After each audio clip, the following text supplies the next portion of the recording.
എല്ലാവർക്കും നമസ്കാരം. ഞാൻ ഈ പരിപാടിയിൽ സംസാരിച്ചപ്പോൾ ഞാൻ BJP NDAന്റെ കാഴ്ചപ്പാടും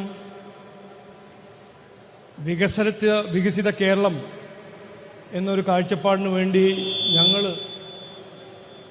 എങ്ങനെയാണ് കാണുന്നത് ഞാൻ പറഞ്ഞു. ഇനിയിപ്പോൾ അതിനെക്കുറിച്ച് ഞാൻ ഇപ്പോൾ ഇവിടെ ഒന്നും പറയുന്നില്ല. പക്ഷേ 70 വർഷം രൂപീകരിച്ച് സംസ്ഥാനം കേരളം, ഇവിടെ മാറി മാറി ഭരിച്ചത് കോൺഗ്രസും CPM ആണ്. മുതിർന്ന നേതാവുമാരാണ് CPMന്റെ പിണറായി വിജയൻജിയും കോൺഗ്രസിന്റെ VD സതീശനും.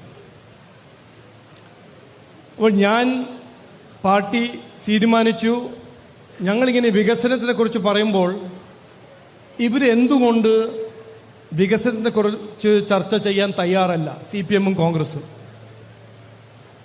അത് ആലോചിക്കുമ്പോൾ ശരി, എന്നാ പിന്നെ ബഹുമാനപ്പെട്ട മുഖ്യമന്ത്രിയിൽ വികസനം നടത്തിയിട്ടുണ്ട്. അപ്പോൾ വികസനം ഒരു പ്രധാനപ്പെട്ട ഇഷ്യൂ അല്ല. അതുകൊണ്ട് വികസനം വിട്ട് എല്ലാ കാര്യങ്ങളെക്കുറിച്ച് ചർച്ച ചെയ്യാനാണ് LDF ഉം UDF ഉം അവരെ രാഷ്ട്രീയം മുമ്പോട്ട് വയ്ക്കുന്നത്. അതുകൊണ്ട് ഞാൻ ധർമ്മടം പോയി 3 ദിവസം മുമ്പേ പ്രഖ്യാപിച്ച ഒരു അദാലത്തിൽ 5000 പേര് വന്നു. ഒരു 3000 പരാതികൾ എന്ത് പരാതികൾ?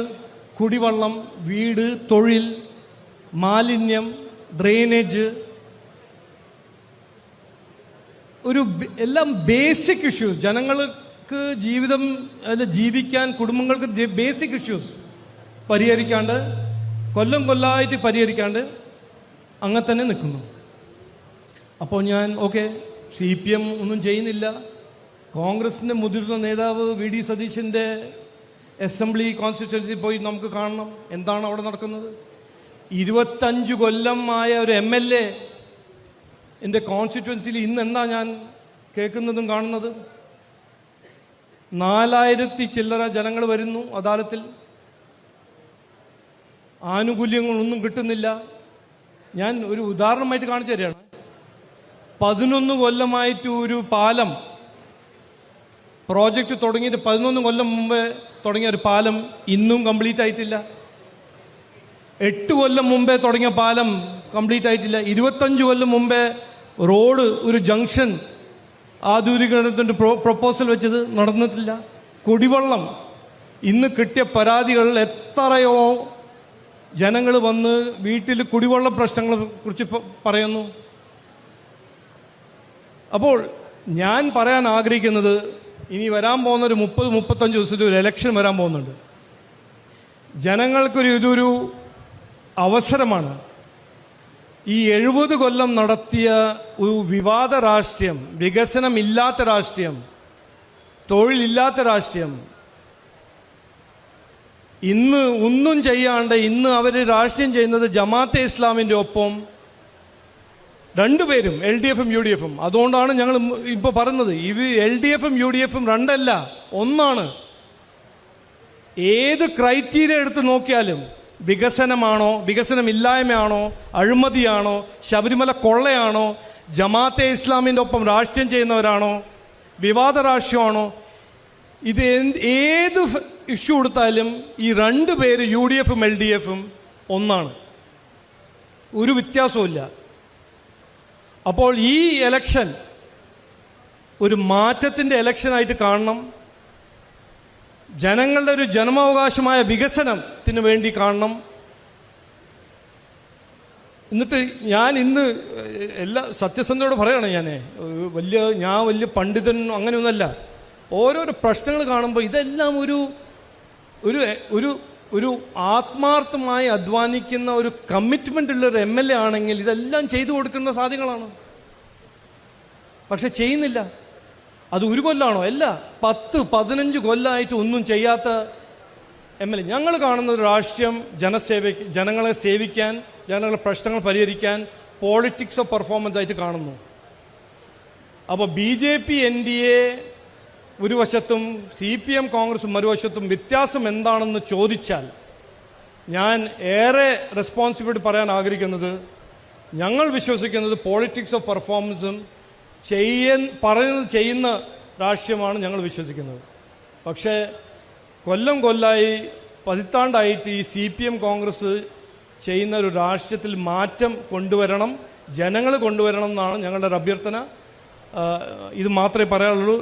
മറ്റ് രണ്ട് വാക്ക് ഞാൻ ശബരിമല അഫിഡവിറ്റിനെ കുറിച്ച് പറയാൻ ആഗ്രഹിക്കുന്നു. ഞാനത് അഫിഡവിറ്റ് വായിക്കുമ്പോൾ എനിക്ക് ആദ്യം പറയാനുള്ളത്, ഇപ്പോഴാണ് സംസ്ഥാന സർക്കാരിൽ കുറച്ച് ബുദ്ധി വന്നിരിക്കുന്നത്. 18 മുതൽ 2026 വരെ ബ്രെയിന് കുറച്ച് എന്താണ് ബുദ്ധി ഓഫായിരുന്നു. ഇന്ന് അവർ അഫിഡവിറ്റിൽ പറയുന്നത് എന്താ, റിലീജിയസ് ഇഷ്യൂസിൽ തീരുമാനിക്കേണ്ടത് റിലീജിയസ് ലീഡേഴ്സ് ആണെന്ന് ഇന്നലെ അഫിഡവിറ്റിൽ സംസ്ഥാന സർക്കാർ പറയുന്നു.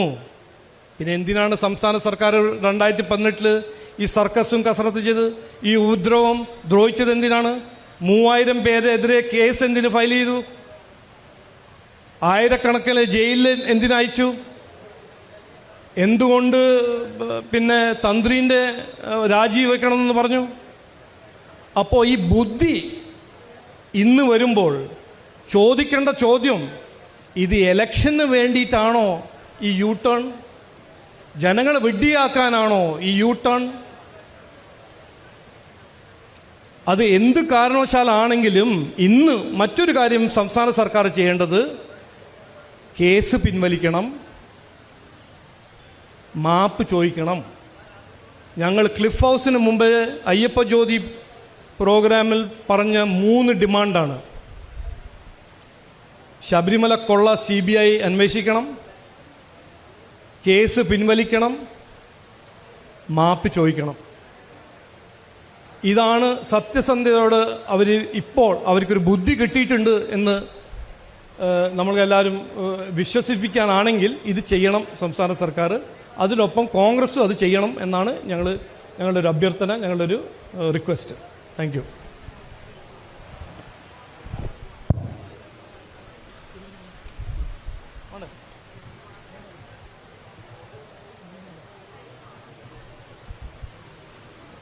വേറെ എന്തെങ്കിലും ചോദ്യം ഉണ്ടാവും? അടുത്ത 3-4 ദിവസം ഉണ്ടാവും. ഇലക്ഷന് മുമ്പ് ഉണ്ടാവും. എന്തോ ഒരു തർക്കമില്ല, എല്ലാം സ്മൂത്തായിട്ട് പോകുന്നു. ഈ TV ഞാൻ കണ്ടു. അത് കോൺഗ്രസിന് CPMന്റെ ഒരു വലിയൊരു ഒരു ഹോപ്പായിരിക്കും. അതൊന്നും നടക്കാൻ പോകുന്നില്ല. ഞങ്ങൾ സ്മൂത്തായിട്ട് 140 സീറ്റിൽ NDA മത്സരിക്കും, ജയിക്കാൻ മത്സരിക്കും.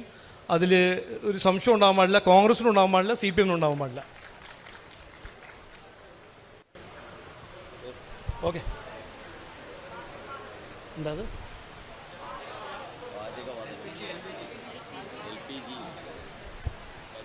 എന്താ അതിനെക്കുറിച്ച് എന്താണ്? അല്ല, നോക്കൂ, ഇതിപ്പോ നമ്മളെല്ലാവരും അറിയുന്ന ഒരു കാര്യമാണ്. ഇന്ത്യ എനർജി ഡിപ്പെൻഡന്റ് നാടാണ്. അപ്പോൾ മിഡിൽ ഈസ്റ്റിൽ ഇങ്ങനെ ഒരു യുദ്ധം നടക്കുമ്പോൾ അത് നമ്മളെയും ബാധിക്കുന്നുണ്ട്, ലോകത്തിലെ എല്ലാ വലിയ രാജ്യങ്ങളെയും ബാധിക്കുന്ന ഒരു ഇഷ്യൂ ആണ്. പക്ഷേ സർക്കാർ, നരേന്ദ്രമോദിജി സർക്കാർ ഇന്നലെയും പാർലമെന്റിൽ പറഞ്ഞു, അതിന് മുമ്പ് 2 ദിവസം മുമ്പേയും പറഞ്ഞു, ഞങ്ങൾ എല്ലാ സ്റ്റെപ്സ് എടുക്കുന്നുണ്ട്. ജനങ്ങളെ ബാധിക്കാൻ പാടില്ല. അത് ഇൻഡിവിജ്വൽ ഹൗസ് ഓണേഴ്സിന് പ്രയോറിറ്റി കൊടുത്ത് അത് കഴിഞ്ഞിട്ട് ബിസിനസ്സിന് കൊടുക്കും എന്ന് അവർ പറഞ്ഞിട്ടുണ്ട്. അത് നമ്മൾ വെയിറ്റ് ചെയ്യണം.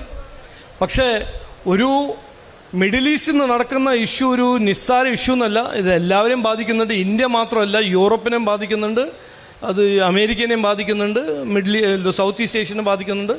ഒരു ഒരു ഒരു ഒരു സീരിയസ് ഇഷ്യൂ ആണെന്ന് നമ്മളെല്ലാവരും മനസ്സിലാക്കണം. ഓക്കെ, നമസ്കാരം. സോറി.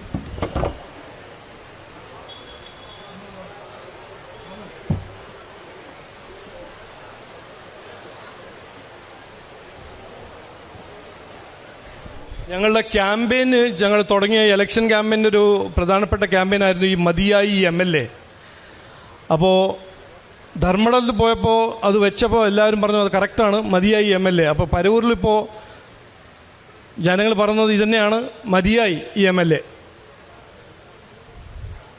അപ്പോൾ മാറ്റം തുടങ്ങാം, പരവൂരിൽ നിന്ന് തുടങ്ങാം നമുക്ക് മാറ്റം.